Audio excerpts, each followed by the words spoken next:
بسم اللہ الرحمن الرحیم۔ السلام علیکم مائی یوٹیوب فیملی، امید ہے آپ سب خیریت سے ہوں گے۔ آج کا میرا ٹاپک ہے تھائرائڈ گلینڈ سے متعلق۔ بعض لوگ آیوڈین کا استعمال کر تو رہے ہوتے ہیں مگر پھر بھی ان کا تھائرائڈ گلینڈ ٹھیک سے کام نہیں کرتا۔ آیوڈین ہمارے تھائرائڈ گلینڈ کے لیے بہت ضروری ہے۔ آیوڈین کی کمی کی وجہ سے ہمیں گوئٹر یعنی گلہٹ جیسی بیماری ہو سکتی ہے یا ہائپوتھائرائڈزم کے مسائل کا سامنا بھی کرنا پڑ سکتا ہے۔ کچھ لوگوں میں آیوڈین کا لیول زیادہ ہونے سے بھی تھائرائڈ گلینڈ صحیح طریقے سے کام نہیں کر پاتا۔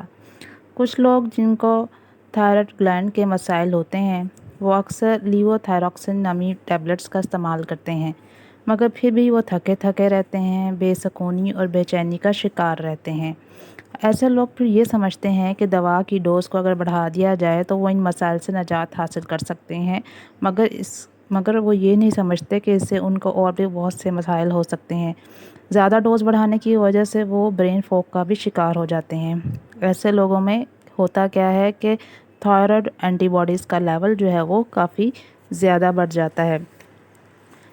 اس تصویر میں تھائرائڈ گلینڈ کا فنکشن بتایا گیا ہے۔ ہمارے دماغ سے یہ میسج آتا ہے کہ تھائرائڈ گلینڈ سے جو ہے وہ تھائرائڈ ہارمون جو ہے وہ پروڈیوس ہوں۔ T3 اور T4 اور کیلسیٹونن ہارمون جو ہیں وہ پھر نکلتے ہیں۔ T4 انیکٹیو فارم میں ہوتا ہے جبکہ T3 جو ہے وہ ایکٹیو فارم میں ہوتا ہے۔ T4 T3 میں کنورٹ ہو جاتا ہے۔ ضرورت سے زیادہ یا ضرورت سے کم آیوڈین دونوں ہی ہمارے تھائرائڈ گلینڈ کے لیے نقصان دہ ہیں۔ اس کا مناسب مقدار میں بیلنس ہونا ضروری ہے جسے ہم آپٹیمل آیوڈین بیلنس بھی کہتے ہیں۔ چائنا کے کچھ علاقوں میں لوگ آیوڈین سالٹ کا استعمال زیادہ کرتے ہیں اور کچھ ایسے علاقے ہیں جہاں آیوڈین سالٹ کا استعمال کم کیا جاتا ہے۔ تو ایسے لوگ جہاں پہ آیوڈین سالٹ یعنی آیوڈین ملا نمک کا زیادہ استعمال کیا جاتا ہے وہاں پہ ہائپوتھائرائڈزم کے مسائل جو ہیں وہ زیادہ ہیں۔ ہمارے جسم میں آیوڈین صحیح مقدار میں ہے یا نہیں ہے اس کے لیے ہم 2 ٹیسٹ کر سکتے ہیں۔ پہلا ٹیسٹ بلڈ ٹیسٹ ہے اور دوسرا ہے یورین ٹیسٹ یعنی ہم پیشاب کا ٹیسٹ بھی کروا سکتے ہیں۔ یورین ٹیسٹ زیادہ بہتر سمجھا جاتا ہے۔ اگر آیوڈین کی کوئی سپلیمنٹس کھا کر یا آیوڈین رچ فوڈ یعنی ایسی کھانا کھا کے جس میں آیوڈین کی مقدار زیادہ ہے وہ کھا کر اگر ہم اپنا ٹیسٹ کرواتے ہیں تو پھر ویلیو میں تھوڑا بہت چینج بھی آ سکتا ہے۔ آیوڈین کو ہمیشہ سیلینیم کے ساتھ ہی لیں اور سیلینیم ایک منرل ہے جو بہت تھوڑی مقدار میں ہماری باڈی میں چاہیے ہوتی ہے۔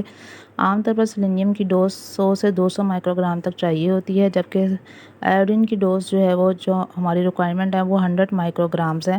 پہلے ہمیں تھوڑی ڈوز سے ہی شروع کرنا چاہیے۔ سیلینیم عام طور پر مچھلی، انڈے، ہری سبزیوں میں پایا جاتا ہے اور سیڈز میں بھی موجود ہوتا ہے جبکہ آیوڈین انڈوں میں، دہی، گوشت وغیرہ میں پائی جاتی ہے۔ ایسی خوراک بھی ہمیں ساتھ ساتھ کھانی چاہیے جس سے ورم اور سوجن بھی کم ہو جائے، یعنی ہمیں اینٹی انفلیمیٹری فوڈ کا استعمال کرنا چاہیے۔ مثلا ہمیں بادام کا استعمال کرنا چاہیے، کیروٹینائڈز جس کے اندر ہو مثلا گاجریں کھائیں، وٹامن سی جن چیزوں کے اندر ہے جیسے کینو، مالٹے ان کا استعمال کریں، سیب کا استعمال کریں۔ یہ کھانے جو ہیں وہ ہمارے سیلز کو ڈیمیج نہیں ہونے دیتے۔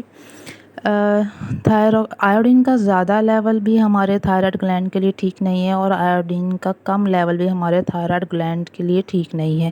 اس لیے ہمیشہ آیوڈین جو ہے وہ ایک پراپر آپٹیمل بیلنس کی مقدار میں ہی موجود ہونا چاہیے، یعنی ایک صحیح تناسب میں آیوڈین کی مقدار ہمارے جسم میں موجود ہونی چاہیے، تبھی ہمارا تھائرائڈ گلینڈ جو ہے وہ اچھے طریقے سے کام کرے گا۔